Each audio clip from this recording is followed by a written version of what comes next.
ये कहानी भारत के महान मैथमेटिशियन श्रीनिवास रामानुजन की जिंदगी पर आधारित है। ये एक सच्ची कहानी है। भारत में जन्मे रामानुजन ने अपनी बुद्धिमत्ता और जीवन के कड़े संघर्ष से दुनिया के बड़े बड़े विद्वानों को भी हैरान कर दिया था। इस कहानी को सुनने के बाद आपको भारतीय होने पर गर्व महसूस होगा और यह कहानी आपको जिंदगी में आगे बढ़ने के लिए भी इंस्पायर करेगी। जब भारत अंग्रेजों का गुलाम था तब 22 दिसंबर 1887 को रामानुजन का जन्म हुआ।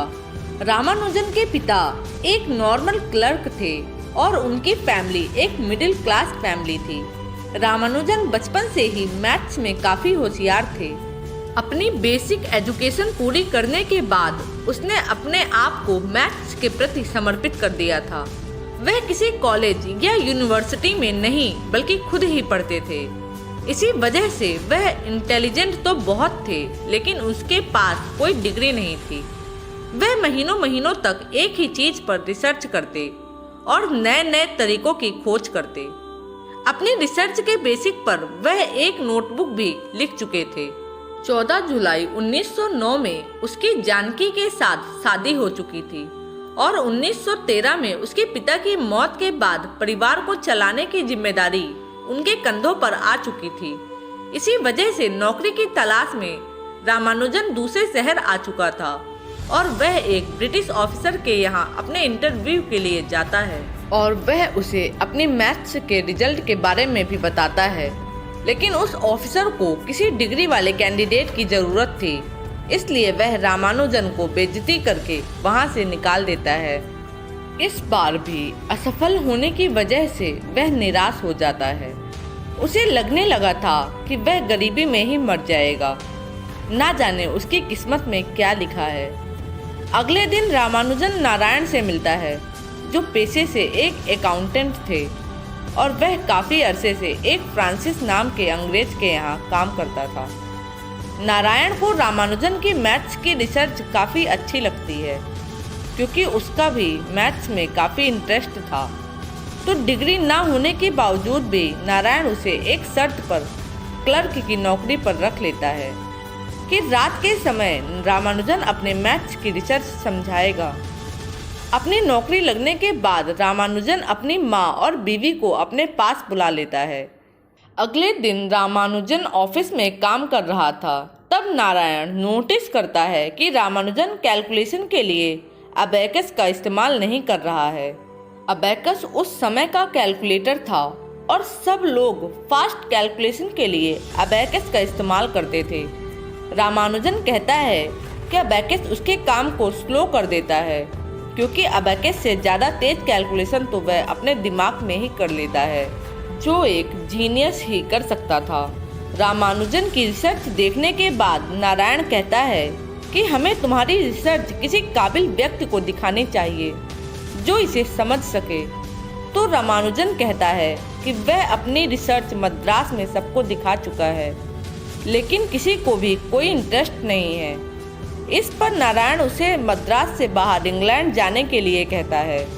अगली सुबह रामानुजन अपनी माँ से कहता है कि उसके बॉस नारायण को उसके मैथ्स की रिजल्ट बहुत अच्छी लगी है और वह उसे पब्लिश कराने के लिए मद्रास के बाहर इंग्लैंड में किसी काबिल व्यक्ति की तलाश कर रहा है। जानकी को यह बात बहुत अच्छी लगती है, लेकिन उसकी माँ को बिल्कुल भी ठीक नहीं लगता, क्योंकि वो हिंदू ब्राह्मण फैमिली से बिलोंग करते थे और उनकी मान्यताओं के मुताबिक उन्हें समुद्र को पार करने की मनाही थी। तो अपनी माँ के मना करने के बाद रामानुजन नारायण को अपनी रिसर्च पब्लिश करवाने से मना कर देता है, लेकिन नारायण को उसका यह फैसला ठीक नहीं लगता और वह कहता है कि तुम एक जीनियस हो, तुम्हारे पास इतना कीमती ज्ञान है जो भविष्य में मानव जाति के लिए मददगार साबित होगा, और अगर तुम्हारा ज्ञान पब्लिश नहीं हुआ तो यह तुम्हारे साथ ही खत्म हो जाएगा। और वह यह भी कहता है कि जब एक भारतीय हिंदू ब्राह्मण इंग्लैंड में जाकर अपनी रिसर्च अंग्रेजों के सामने रखेगा तो उन्हें यह मानना पड़ेगा कि हम भारतीय किसी से कम नहीं हैं। लेकिन रामानुजन के मन में अभी भी दुविधा चल रही थी। अगले दिन ऑफिस में काम करते समय फ्रांसिस को इंग्लैंड से मिस्टर G.H. हार्डी की एक चिट्ठी मिलती है, जो एक बहुत बड़े मैथमेटिशियन थे। फ्रांसिस बताता है कि मिस्टर हार्डी ने अकेले ही पूरे टाइपो एग्जामिनेशन सिस्टम को बदलकर सैकड़ों वर्षों के इतिहास को बदल दिया था, जो अपने आप में एक महान काम था। और वह यह भी कहता है कि हार्डी ही वह व्यक्ति है जिसे तुम लोग ढूंढ रहे हो। इसके बाद इंग्लैंड का सीन दिखाया जाता है। मिस्टर हार्डी अपनी टेबल पर बैठकर अखबार पढ़ रहे थे। तब उनका असिस्टेंट उन्हें एक चिट्ठी देता है। वो चिट्ठी किसी और की नहीं बल्कि रामानुजन की थी। जब मिस्टर हार्डी वो चिट्ठी पढ़ते हैं तब उन्हें यकीन नहीं होता कि एक मामूली हिंदू क्लर्क मैथ्स के कॉम्प्लेक्सन प्रॉब्लम्स को सॉल्व कर सकता है। रामानुजन के फॉर्मूला में कुछ खास बात थी, लेकिन वह अभी भी पूरी तरह प्रूफ नहीं हुई थी। तो मिस्टर हार्डी रामानुजन को अपने साथ काम करने के लिए कैम्ब्रिज यूनिवर्सिटी बुला लेते हैं। अपने इंग्लैंड जाने की बात रामानुजन अपनी पत्नी जानकी से कहता है, तो जानकी काफ़ी परेशान हो जाती है, क्योंकि अगर वह अपनी धार्मिक मान्यताओं के विरुद्ध समुद्र पार करके इंग्लैंड चला जाएगा तो ब्राह्मण समाज में कोई भी उनके परिवार से नाता नहीं रखेगा और भविष्य में उनके बच्चों की शादी भी नहीं होगी। तो रामानुजन कहता है कि फिर वह मद्रास छोड़कर मुंबई या कोलकाता चला जाएगा, लेकिन वह किसी भी कीमत पर अपने मैथ्स की रिसर्च पब्लिश करेगा। रामानुजन के पक्के इरादे देखकर जानकी मान जाती है और कहती है कि तुम जल्द से जल्द मुझे भी अपने पास इंग्लैंड बुला लेना। फिर रामानुजन भगवान से माफ़ी मांगते हुए अपने बाल काट देता है, क्योंकि उस समय किसी ब्राह्मण के लिए अपनी चोटी काट देना किसी अपराध से कम नहीं था। वो इंग्लैंड जाने का फैसला अपनी माँ को सुनाता है। उसके कटे हुए बाल देखकर उसकी माँ को काफ़ी दुख होता है, पर वह कर भी क्या सकती थी। रामानुजन अपना फैसला कर चुका था। इंग्लैंड जाने के लिए रवाना होने से पहले उसकी माँ कहती है कि भले ही तुम अपने बाल काट कर इस समुद्र को पार करके इंग्लैंड जा रहे हो, लेकिन भगवान की पूजा करना मत भूलना और नॉनवेज कभी मत खाना। फिर रामानुजन अपनी पत्नी जानकी से वादा करता है कि वह उसे कभी नहीं भुलाएगा। 6000 मील का लंबा सफर तय करने के बाद वह कैम्ब्रिज पहुंच जाता है और गेट के बाहर उसे प्रोफेसर लिटिलवुड मिलते हैं, जो एक मैथमेटिशियन थे। वे रामानुजन को पहचान जाते हैं और उसे कैम्ब्रिज के अंदर ले जाते हैं। रामानुजन को कैम्ब्रिज यूनिवर्सिटी किसी हसीन सपने की तरह लग रही थी। प्रोफेसर लिटिलवुड उसे वो पेड़ भी दिखाते हैं जिसके नीचे बैठकर न्यूटन ने ग्रेविटी की खोज की थी। रामानुजन को कैम्ब्रिज बुलाने के फैसले से दूसरे प्रोफेसर खुश नहीं थे, क्योंकि उनका मानना था कि रामानुजन एक फ्रॉड है जिसके पास अपने फॉर्मूला को प्रूफ करने के लिए लॉजिकल प्रूफ नहीं है। इसके अलावा वह इंडियंस को नीचा भी समझते थे। लेकिन मिस्टर हार्डी कहते हैं कि रामानुजन का केस एक स्पेशल केस है और वह खुद इसकी पूरी तरह से जांच करेंगे। फिर लिटिलवुड रामानुजन के साथ वहां आ जाते हैं और वह मिस्टर हार्डी से उसकी मुलाकात करवाते हैं। मिस्टर हार्डी का बिहेवियर काफ़ी सख्त था, जो रामानुजन से सीधा मुद्दे की बात करते हैं और कल सुबह 10 बजे उसे अपने ऑफिस में बुलाते हैं। रामानुजन सबसे पहले अपने सामान में से भगवान गणेश और माँ सरस्वती की मूर्ति निकालकर अपने डेस्क पर रखता है और ऑफिस जाने से पहले उनकी पूजा करता है। इसके बाद वह मिस्टर हार्डी के ऑफिस में पहुंच जाता है, जहां प्रोफेसर लिटिलवुड भी मौजूद थे। मिस्टर हार्डी रामानुजन से कहते हैं कि तुम पहले कुछ लेक्चर्स अटेंड करके हमारे तरीके सीख लो, ताकि हमें तुम्हारे साथ काम करने में ज़्यादा परेशानी ना हो। पहले तो रामानुजन मिस्टर हार्डी से सहमत नहीं होता, क्योंकि वह यहाँ पढ़ने के लिए नहीं बल्कि अपनी डिस्कवरीज को पब्लिश करने के लिए आया था। फिर वह कहता है कि चिट्ठी में मैंने आपको जो लिखकर भेजा था वह तो बस उसकी डिस्कवरीज का एक सैंपल था, और वह उन्हें अपनी एक नोटबुक देता है जिसमें उसने प्राइम नंबर्स पर अपनी रिसर्च लिखी थी। उस किताब को देखकर प्रोफेसर लिटिलवुड बहुत हैरान थे। वह कहते हैं कि इस काम को करने के लिए तो सारी जिंदगी चाहिए, लेकिन रामानुजन के पास तो एक और किताब थी जिसे देखकर वे दोनों और ज़्यादा हैरान हो जाते हैं। डिनर के टाइम मिस्टर हार्डी और लिटिल वुड दोनों बहुत खुश थे क्योंकि उन्हें रामानुजन की रिसर्च बहुत अच्छी लगी थी। लेकिन उनके साथी प्रोफेसर्स का मानना था कि इन डिस्कवरीज को लॉजिकल रीजनिंग और आर्गुमेंट्स के जरिए प्रूफ करने में उनकी सारी जिंदगी चली जाएगी। और यह बात कुछ हद तक ठीक भी थी, क्योंकि बिना किसी लॉजिकल एक्सप्लेनेशन के रामानुजन की डिस्कवरीज को पब्लिश नहीं किया जा सकता था। कैम्ब्रिज में रहना रामानुजन के लिए आसान नहीं होने वाला था। वेजिटेरियन होने की वजह से रामानुजन के डिनर के टाइम सिर्फ आलू खाने का फैसला करता है, लेकिन तभी उसे पता चलता है कि आलू को मांस के साथ ही पकाया गया है। तो रामानुजन खाना खाए बिना ही रूम में वापस चला जाता है और अपना खाना खुद ही बनाने का फैसला करता है। अगली सुबह जब वह मैथ्स का लेक्चर अटेंड कर रहा था, तब एक प्रोफेसर बोर्ड पर मैथ्स की प्रॉब्लम लिखता है और नोटिस करता है कि रामानुजन कोई नोट्स नहीं बना रहा था। तो वह रामानुजन को इंडियन होने की वजह से नीचा दिखाने के लिए बोर्ड पर लिखी प्रॉब्लम्स सॉल्व करने के लिए कहता है। वह प्रॉब्लम्स आधी अधूरी लिखी होने के बावजूद भी रामानुजन बड़ी आसानी से उसे सॉल्व कर देता है, जिसकी वजह से प्रोफेसर खुद को बेइज्जत महसूस करता है। वह तुरंत ही क्लास को खारिज कर देता है और बाद में बड़े रूड बिहेवियर के साथ रामानुजन से कहता है कि आज के बाद मेरी क्लास में होशियारी मत दिखाना। वह इंडियन होने पर रामानुजन को बेइज्जत भी करता है। उसके ऐसे बिहेवियर से रामानुजन काफ़ी परेशान था। उसने तो बस मैथ्स की प्रॉब्लम सॉल्व की थी। रेसिज्म की वजह से वह काफ़ी अकेला महसूस कर रहा था, पर वह महान वैज्ञानिकों की तस्वीरों और प्रतिमाओं को देखकर खुद को संभालता है और अपने काम को पूरा करने में जुट जाता है। अगले दिन रामानुजन मिस्टर हार्डी से कहता है कि प्रूफ के लिए उनका कीमती समय बर्बाद हो रहा है। दरअसल रामानुजन का मानना था कि सब लोग उसके इंडियन होने की वजह से उसके मैथ्स की डिस्कवरीज को कभी साबित नहीं होने देंगे, जो एक हद तक ठीक भी था। तो मिस्टर हार्डी कहते हैं कि अगर तुम मैथ्स में अपनी नई खोज साबित करना चाहते हो, तो तुम्हारी नई खोज का तर्क के आधार पर पूरी तरह से ठीक होना जरूरी है।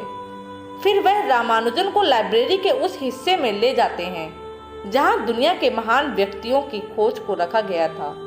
वह उसे न्यूटन की एक किताब दिखाते हैं, जो न्यूटन ने ग्रेविटी की खोज करने के बाद प्रूफ्स के तौर पर लिखी थी। वह कहते हैं कि तुम्हारी डिस्कवरीज को तुम तो आसानी से समझ सकते हो, लेकिन दूसरे लोग भी उसे आसानी से समझ सके, इसलिए उसकी स्टेप बाय स्टेप एक्सप्लेनेशन का होना बहुत ज़रूरी है, जैसा कि ग्रेविटी के खोज के दौरान न्यूटन ने किया। और जब तक प्रूफ नहीं है तब तक वो सब डिस्कवरीज बेकार हैं, चाहे वो कितनी भी महान क्यों ना हो। मिस्टर हार्डी कहते हैं कि अगर तुम प्रूफ लाने में कामयाब हो जाते हो, तो मुझे यकीन है कि तुम्हारी नोटबुक्स को भी इसी लाइब्रेरी में रखा जाएगा। अब रामानुजन को बात अच्छी तरह से समझ आ जाती है और वह अपनी डिस्कवरीज को प्रूफ करने में जुट जाता है। इन सब के दौरान भी वह हर रोज भगवान की पूजा करता है और उनके आशीर्वाद से ही अपने काम की शुरुआत करता है। लेकिन प्रूफ की खोज के दौरान रामानुजन पार्टीशन नंबर्स पर अपना नया फॉर्मूला डिस्कवर कर देता है और मिस्टर हार्डी को इस बारे में बताता है। लेकिन मिस्टर हार्डी उसकी नई डिस्कवरी पर ज़्यादा ध्यान ना देते हुए उसे प्रूफ्स पर काम करने के लिए सख्ती से कहते हैं। पर रामानुजन की पार्टीशंस नंबर की डिस्कवरी एक क्रांतिकारी डिस्कवरी बन सकती थी, जो मिस्टर हार्डी को भी काफ़ी इंटरेस्टिंग लगती है। पार्टीशंस नंबर, किसी भी नंबर को कितने तरीकों से लिखा जा सकता है, यह पार्टीशन नंबर से पता चलता है। उदाहरण के लिए 4 को 5 तरीकों से लिखा जा सकता है। Partition of 4 is equal to 1 + 1 + 1 + 1, 2 + 1 + 1, 2 + 2, 3 + 1 और 4। मिस्टर हार्डी कहते हैं कि यह देखने में तो काफ़ी आसान लगता है, लेकिन क्या आप जानते हैं कि 100 को कितने तरीकों से लिखा जा सकता है? तो मिस्टर हार्डी के मुताबिक यहाँ 2422 से भी ज़्यादा संभावनाएं बनती हैं, जिसे बनाने में कैम्ब्रिज के एक प्रोफेसर मेजर मैक मोहन को हफ्तों लग गए थे। और अगर रामानुजन का यह फॉर्मूला सही है तो यह एक बहुत बड़ी डिस्कवरी साबित हो सकती है, क्योंकि अभी तक पार्टीशन नंबर के लिए कोई भी फॉर्मूला मौजूद नहीं है। फिर काफी मेहनत करने के बाद रामानुजन अपने प्रूफ मिस्टर हार्डी को दे देता है और जब अगली सुबह वह उनके ऑफिस जाता है तो देखता है कि मिस्टर हार्डी ने उसके प्रूफ में से काफी गलतियां निकाली हैं। जब रामानुजन मिस्टर हार्डी से मिलता है तो मिस्टर हार्डी कहते हैं कि तुमने प्रूफ में ढेर सारी गलतियां की हैं। मैं तुम पर सख्ती इसलिए कर रहा हूँ ताकि तुम्हारी डिस्कवरीज को जल्द से जल्द पब्लिश किया जा सके, क्योंकि रामानुजन को प्रूफ बनाने में कठिनाई आ रही थी। तो बार बार प्रूफ की बात सुनकर वह थोड़ा अपसेट हो जाता है। तो मिस्टर हार्डी कहते हैं कि मैंने तुम्हारे काम को समझकर खुद ही कुछ प्रूफ डेवलप किए जो तुम्हारी पहली किताब को पब्लिश करने के लिए काफ़ी थे, और वो रामानुजन को उसकी पहली पब्लिश किताब दिखाते हैं, जिसे देखकर वह बहुत खुश होता है।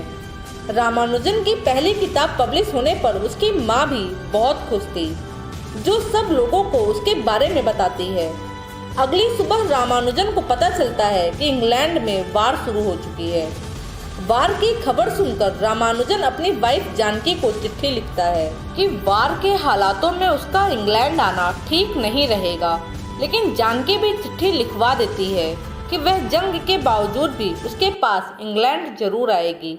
इसके बाद वह चिट्ठी पोस्ट करने के लिए अपनी सास को देती है, मगर उसकी सास वह चिट्ठी पोस्ट करने की बजाय उसे छुपा देती है, क्योंकि अगर जानकी इंग्लैंड चली गई तो रामानुजन कभी इंडिया वापस नहीं आएगा।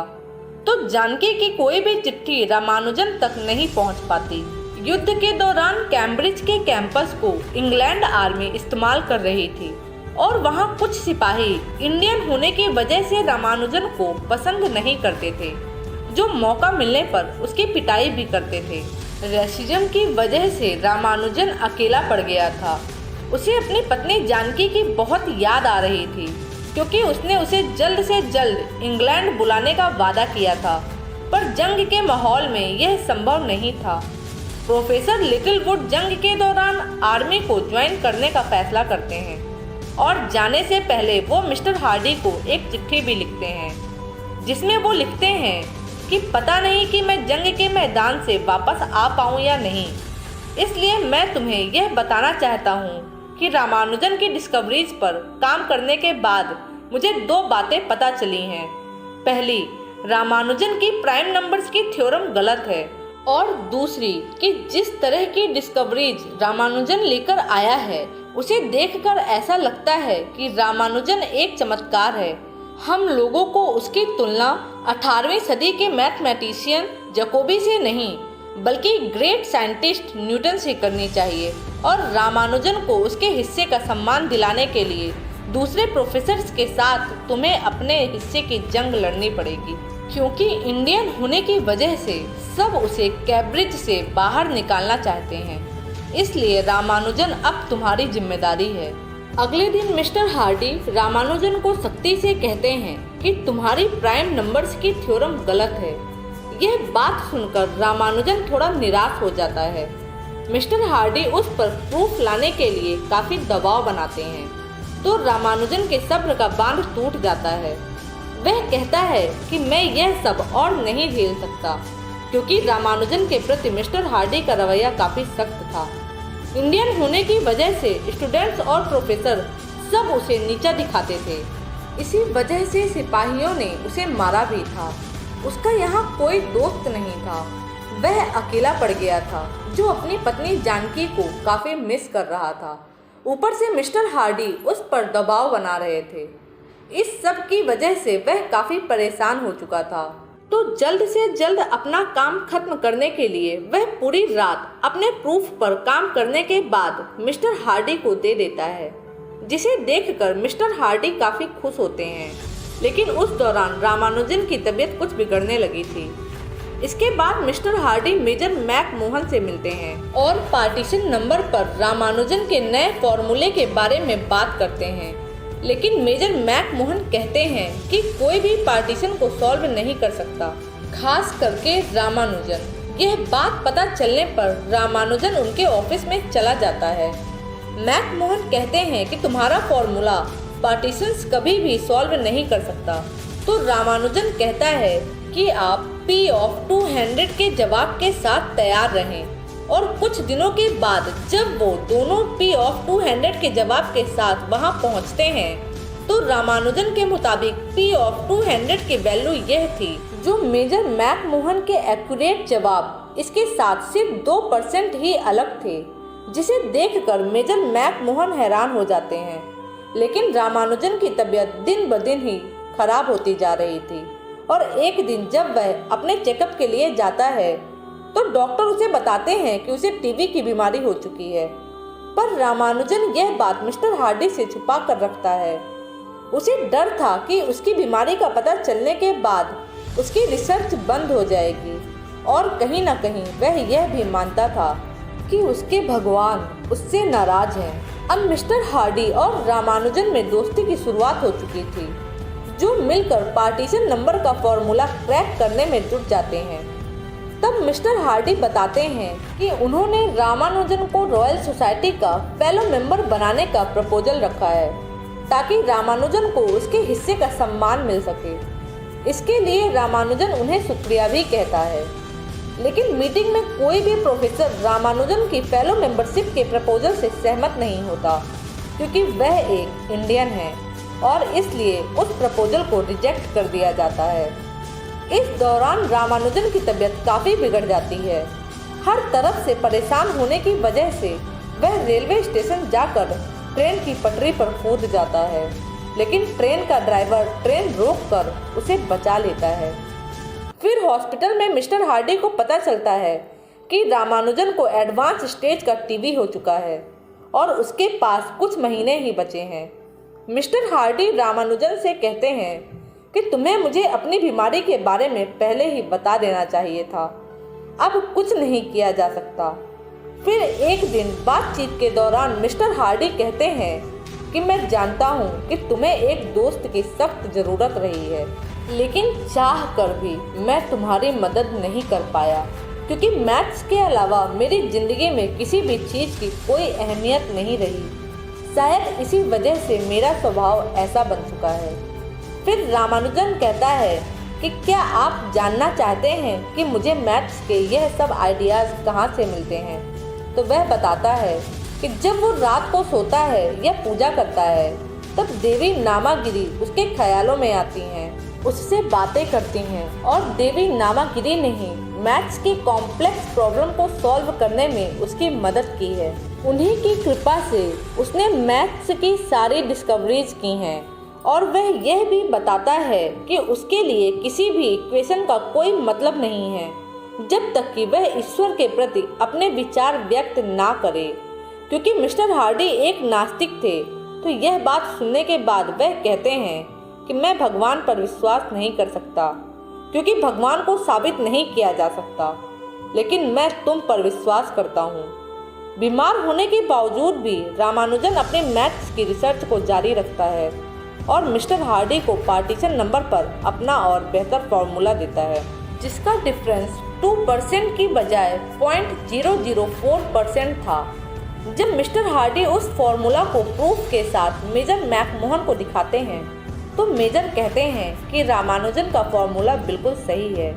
इसके बाद मिस्टर हार्डी रामानुजन को रॉयल सोसाइटी की फेलोशिप का सम्मान दिलाने के लिए केस फाइल करते हैं, जहां सभी प्रोफेसर्स को बुलाया जाता है। वो सबके सामने रामानुजन की डिस्कवरीज की बात करते हैं और लॉजिकल रीजनिंग और आर्गुमेंट से उसे प्रूफ भी करते हैं। लेकिन अभी भी कुछ प्रोफेसर्स थे जो रामानुजन के खिलाफ थे, क्योंकि वह एक इंडियन था। पर केस का फैसला मिस्टर हार्डी के फेवर में जाता है और रामानुजन को रॉयल सोसाइटी का मेंबर बना लिया जाता है। अब रामानुजन एक ग्रेट मैथमेटिशियन साबित हो चुके थे और उस समय एक इंडियन के लिए यह बहुत बड़ी अचीवमेंट थी, जो मिस्टर हार्डी के बिना संभव नहीं थी। जंग खत्म हो चुकी थी और रामानुजन इंडिया में अपने घर जाने वाले थे। तब मिस्टर हार्डी उनसे मिलने आते हैं। रामानुजन के साथ काम करने के बाद उनमें दोस्ती का अटूट रिश्ता बन चुका था, जिसने उन दोनों की जिंदगियों को पूरी तरह से बदल दिया था। इसके बाद रामानुजन 1 साल तक अपनी फैमिली के साथ रहे और 1 साल बाद 26 अप्रैल 1920 को मात्र 32 वर्ष की उम्र में उनका देहांत हो गया। उनकी मौत की खबर से मिस्टर हार्डी और बाकी प्रोफेसर्स को भी काफ़ी दुख पहुंचा। 1976 में उनकी एक खोई हुई नोटबुक मिली, जिसे उन्होंने इंडिया आने के बाद लिखा था, जिसे बाद में ब्लैक होल थ्योरी समझने में इस्तेमाल किया गया। अपनी छोटी सी जिंदगी में श्रीनिवास रामानुजन जी ने जो कर दिखाया, उसके लिए वह हमेशा अमर रहेंगे और पूरा भारत उन्हें दिल से सलाम करता है। उम्मीद करती हूँ दोस्तों कि आपको ये वीडियो अच्छा लगा होगा। तो भारत के महान मैथमेटिशियन की इस कहानी को अपने दोस्तों और परिवार वालों के साथ ज़रूर शेयर करें। धन्यवाद।